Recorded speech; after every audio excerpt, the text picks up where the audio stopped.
Je voulais juste revenir sur la vidéo d'hier parce que je veux pas donner l'impression que mon but, c'est comme de faire la promotion de la guerre. Tu sais, quand je parle que des fois, il y a une nécessité à poser certaines actions, c'est vraiment d'un point de vue du dernier recours. Je pense que c'est bon d'avoir une attitude au minimum défensif, mais des fois, il faut contrer l'attaque. Mais grosso modo, je pense qu'on peut aller jusqu'à dire qu'on est rendu à l'étape dans l'histoire de l'humanité où les guerres ne sont plus nécessaires. Mais il y a un phénomène, un peu comme Hegel, d'une façon très scientifique, parlait de la dialectique historique là, qui a inspiré la lutte des classes chez Marx notamment. Il y a comme une forme de réponse, une forme de dialogue dans l'histoire de l'humanité.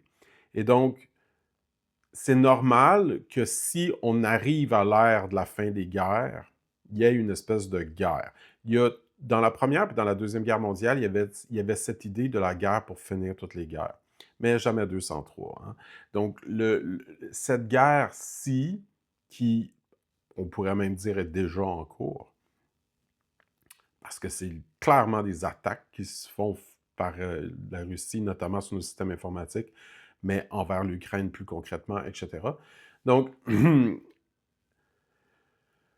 y a comme une forme d'inévitabilité dans la nature des choses qui fait en sorte que toute force va rencontrer son contraire et que l'univers tend vers un équilibre ou, justement, pour revenir avec l'expression de Hegel, à une forme de synthèse. Hein, c'est ce qu'on appelle la thèse, l'antithèse, la synthèse. Donc, c'est une façon de dire on peut arriver à un équilibre. Tu sais. C'est vrai qu'il y a un équilibre à faire. On peut faire des reproches dans certains éléments de nos démocraties où il y a trop d'accommodement, il y a trop de faiblesse, et des reproches envers les dictatures où il n'y a pas assez de respect des droits humains, sans nécessairement être en contradiction.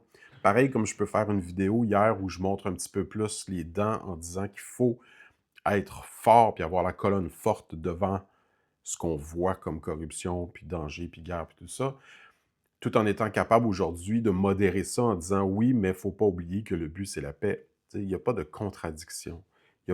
C'est cohérent.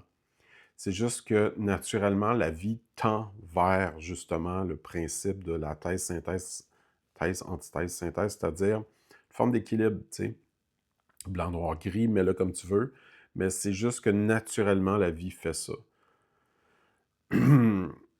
La notion d'antéchrist, par exemple, c'est beaucoup ça. Tu sais, la notion d'antéchrist, c'est beaucoup de dire, avant la manifestation de l'énergie christique qu'on veut considérer essentiellement comme l'amour comme roi, comme principe premier, donc le Christ, c'est le couronné, puis c'est celui qui apporte l'énergie d'amour de la façon la plus pure pour essentiellement pardonner les autres, etc.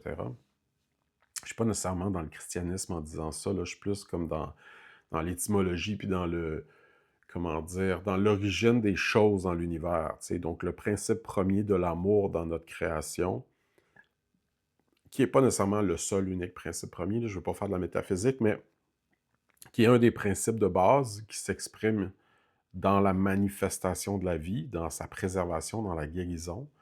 Eh bien, ce principe-là, quand vient son temps de s'affirmer, il y a toujours une force égale et opposée qui vient avant dans le but en fait, pas nécessairement avant, là, mais on peut dire l'énergie christique monte et donc l'énergie antéchristique monte et ultimement l'énergie christique triomphe. Mais avant qu'elle triomphe, il y a une contre-attaque. Et cette contre-attaque, ben, c'est essentiellement ce qu'on pourrait appeler les forces du mal qui se manifestent au travers, pour parler en langage manichéen un peu, c'est-à-dire pour simplifier la chose, on pourrait dire que tout ce qui est vil, tu sais, dans la tendance à survaloriser la séparation des êtres humains, à survaloriser un clan sur un autre, etc., à ne pas voir les deux points de vue. Tu sais, comme par exemple, hier, je défendais, c'est-tu hier? Il me semble que oui, où je parlais de l'hypocrisie qu'on avait dans le jugement par rapport à Israël, mais je l'ai bien dit à plusieurs reprises, que je n'étais pas non plus en train de célébrer ce qu'Israël fait. On peut comprendre qu'il y a vraiment des problèmes par rapport à ce qui se passe dans la bande de Gaza. Moi, mon interprétation, peut-être qu'elle diffère de certaines personnes dans le sens où moi, je pense que oui, Free Gaza, mais Free Gaza from Hamas en premier. Donc oui, c'est vrai qu'Israël, fort probablement qu'elle a fait de la torture envers certains prisonniers, fort probablement qu'elle a fait l'utilisation d'une force excessive, mais ça n'enlève rien au fait que le Hamas a fait aussi beaucoup de problématiques et qu'une grande partie de la raison pour laquelle il y a une crise humanitaire à Gaza, c'est à cause du Hamas et pas Israël. Mais il faut être capable de voir les deux, puis il faut être capable de voir que tout le monde a des défauts. Puis il ne faut pas non plus chercher la perfection. L'idée, c'est pas de dire quelqu'un est imparfait, je vois un reproche en l'autre, donc j'ai le droit de l'attaquer. L'idée, c'est de dire tout le monde a de l'imperfection, c'est pas une raison pour l'attaquer, mais si l'imperfection de l'autre est manifestée à un point tel qu'il se permet de faire une attaque, ben, comme je disais, au minimum une logique défensive et parfois, il faut contre-attaquer. Et on peut aller jusqu'à utiliser l'exemple que je viens de dire, littéralement dans le cas d'Israël. Parce que, tu sais, pour faire une récapitulation rapide que j'ai déjà faite dans le colonialisme, là, la vidéo Le colonialisme que vous pouvez voir sur cette page-ci un peu plus bas, en gros, après la Deuxième Guerre mondiale, il y a eu un vote aux Nations unies, pas d'intervention du Conseil de sécurité, qui est très problématique dans la démocratie des Nations unies. Donc, une véritable démocratie planétaire au travers des Nations unies qui a voté. Pas tout le monde, mais une majorité, multilatéralement, on a décidé que c'était ça la solution. Et la réponse à ce vote démocratique-là a été 6 États arabes du Moyen-Orient qui ont fait une attaque sur l'État d'Israël parce que le vote démocratique était pour la création de cet État-là, suite à la Shoah, suite à l'Holocauste, tout ce qu'ils ont vécu. Plusieurs autres raisons aussi, mais bon, l'affaire, c'est que tu n'es pas obligé d'être d'accord ou pas avec ça. L'affaire, c'est qu'à un moment donné, dans l'imperfection de la vie et de toutes ces problématiques et de tous ces compromis, on a fait ce vote-là et il y a des gens qui ont décidé de répondre par les armes. Et donc, qu'est-ce qu'on veut créer comme société? Une société où c'est le rapport de force qui triomphe ou une société où c'est la démocratie qui triomphe, le choix? Tu as le droit de ne pas être d'accord avec le choix. Mais si tu réponds par les armes, tu considères que la solution, c'est la force et non le dialogue et non la démocratie. Et qui a fait ça? C'est les 6 États arabes qui ont fait ça envers Israël. Qui a fait une attaque en octobre? Mon Dieu, c'était en quelle année? C'était 2024? Peu importe. Je pense que c'était le 7 octobre 2024, mais ça se peut que ce soit 7 octobre 2023. Le temps passe tellement vite. Mais qui a fait une attaque? Ben, c'est le Hamas qui a fait une attaque envers des citoyens israéliens. T'sais. Et donc, après qu'il y ait une escalade de la violence, je sais pas, moi, à chaque fois que je vois une démonstration qui dit que, ah mon Dieu, si on regarde ça, c'est Israël qui est le problème depuis le début, je vois pas. Je ne vois pas du tout c'est quoi cette démonstration-là. Là, la fameuse première action de créer l'État d'Israël sioniste qui est mauvaise en soi, supposément, dans leur argumentaire, c'est une décision démocratique. Puis le reste, c'est juste un refus de la démocratie. Fait que c'est sûr que je vais me ranger du côté d'Israël. C'est pas parce que je préfère la religion juive aux musulmans. C'est pas parce que je pense qu'ils ont plus le droit à la vie que d'autres. C'est pas parce qu'ils sont alliés ou pas avec les États-Unis. C'est parce que je suis démocrate. Donc, je pense que la solution aux armes, c'est la démocratie.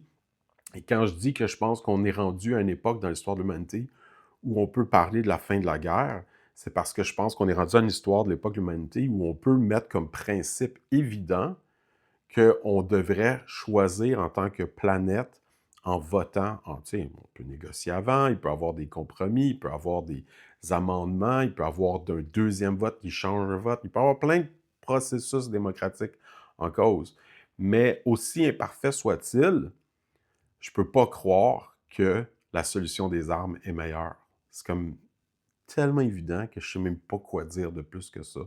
Pensez constamment que la solution à une communication intelligente, à un dialogue, puis ultimement à un vote, est inférieure à une solution purement de force et qui a le plus gros nombre d'armes va dominer, est absurde. Et donc, si on dit des affaires comme, ben là, il faudrait peut-être que les États-Unis arrêtent d'intervenir, je ne dis pas que les États-Unis sont parfaits, mais une des raisons pour lesquelles les États-Unis interviennent, c'est parce que la Russie le fait. Qu'est-ce qui a commencé? Pourquoi, par exemple, la Corée est divisée en deux? On fait une histoire rapide. Le Japon avait colonisé la Corée, fin de la Deuxième Guerre. On enlève au Japon ses colonies et on le sépare en les vainqueurs. Essentiellement, les États-Unis au sud, la Russie au nord, parce que c'était plus proche de leur territoire, puis c'était plus proche du territoire des États-Unis aussi, le sud. On procède comme ça. Qui a fait une attaque envers qui? C'est la Corée du Nord qui a fait une attaque envers la Corée du Sud. C'est tout le temps le même problème. Fait que tu peux, encore une fois, creuser constamment puis dire les États-Unis sont imparfaits, la démocratie est imparfaite, l'Occident est imparfait. Puis je suis d'accord qu'ultimement, il faut une réconciliation puis probablement un certain terrain entre les deux, tu sais. Comme j'aurais pas de problème vraiment à avoir une dictature si la dictature viendrait de, tu sais, d'un être humain qu'on pourrait voir voler, là, tu sais, comme dans les mythes ou tout ça, là, c'est-à-dire une espèce de demi-dieu là, ou un dieu, peu importe comment tu veux le nommer. Et donc, de dire, ben, on va le croire comme notre leader, puis on va le suivre, ce qui ne veut pas dire qu'on arrêterait tous les processus démocratiques, mais grosso modo, on prendrait ses conseils. Ben OK, mais c'est pas la même affaire que de dire on va laisser la Russie envahir l'Ukraine. Ils sont pas des illuminés, là, on n'est pas... Donc, puis je suis pas en train de faire une valorisation non plus religieuse de genre de la djihad du Coran en disant ça. Je suis juste en train de dire, je peux comprendre que certains leaders ont un charisme tel qu'on a tendance à vouloir les suivre. Et donc, que la démocratie n'est pas l'unique façon d'interagir. On peut aussi avoir une forme de dictature dans le sens où dicta, ça veut dire qu'il dicte la distance. Tu sais, comme le fascisme de Mussolini, ça vient du mot facio, qui veut dire faisceau, qui veut dire lumière. Et donc, c'est l'idée qu'il y a une personne plus illuminée, un peu comme les woke, qui, d'une façon quelconque, est capable de guider le peuple. Et donc, oui, c'est sûr qu'il y a un certain équilibre à retrouver entre l'Orient et l'Occident, dans une tendance peut-être un peu plus à respecter les aînés, la hiérarchie, puis des choses comme ça, versus une démocratie qui peut devenir complètement chaotique et non fonctionnelle si on est en train de passer au vote sur tout. Mais quand on regarde une affaire comme la décision de créer l'État d'Israël ou pas, tu sais, l'Empire ottoman a été défait par les Britanniques, Première Guerre mondiale.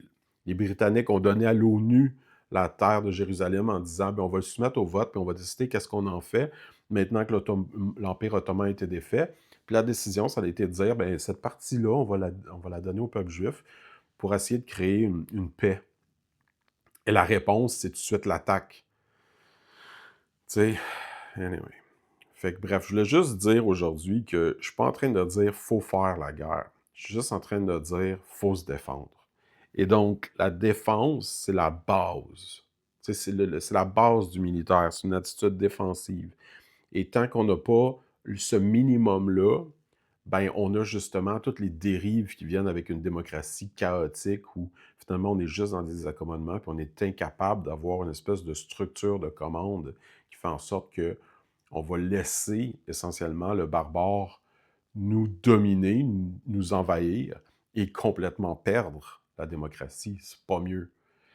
Fait que ça prend un minimum de compréhension militaire concrète, real politics, comme ils disent en anglais. C'est pas juste des idéaux qu'on projette en politique, c'est aussi la réalité du pouvoir et des conflits et des compromis, etc. Sur ça.